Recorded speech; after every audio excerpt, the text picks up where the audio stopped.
Matthew 25 verses 14 to 30, the parable of the talents, is one of the most powerful teachings of Jesus about responsibility, trust, and the way we use what God has given us. In this story, a master entrusts 3 servants with different amounts of money, called talents, before going on a journey. One receives 5 talents, another 2, and another 1, each according to their ability. The first 2 servants immediately go and put their talents to work, multiplying what was given to them. The one with 5 earns 5 more, and the one with 2 earns 2 more. But the servant with 1 talent is afraid. Instead of using what he was given, he hides it in the ground. When the master returns, he praises the first 2 servants, calling them good and faithful, rewarding them with greater responsibility and joy.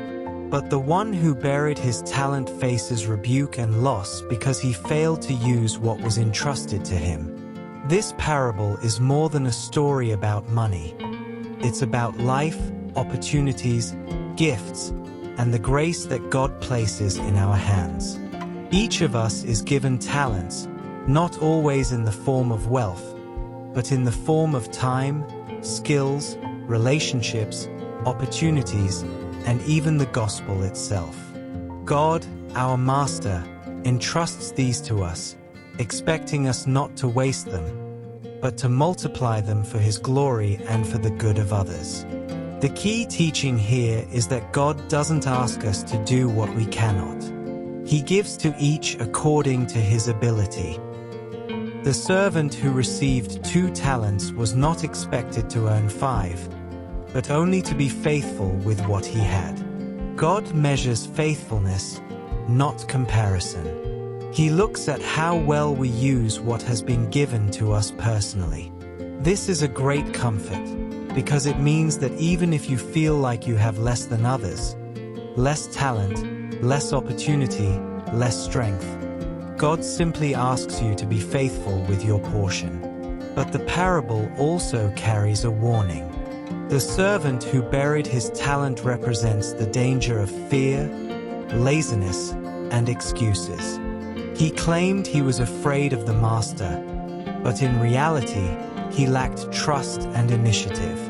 How often do we do the same? We say we'll serve later, pray more when life is easier, give when we have more, or love when it's convenient. In doing so, we bury the opportunities God gives us today. The lesson here is clear. Unused gifts are wasted gifts. God wants us to step out, to take risks in faith, to act with courage even when we are uncertain. Playing it safe in the spiritual life often means losing what little we have. Practically, this parable challenges us to examine our lives. How are we using our time?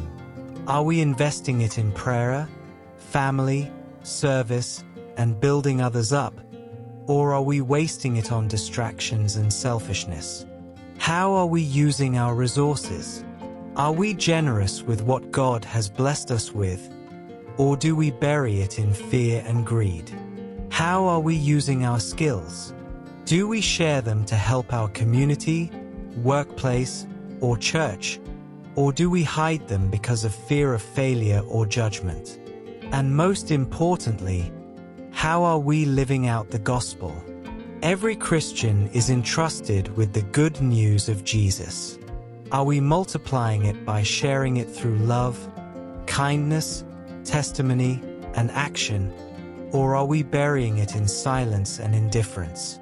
The joy in this parable comes from hearing the words, "Well done, good and faithful servant."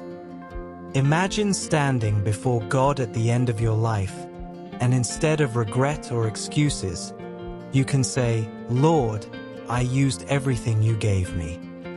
That is true success, not worldly riches or recognition, but faithfulness in big and small things.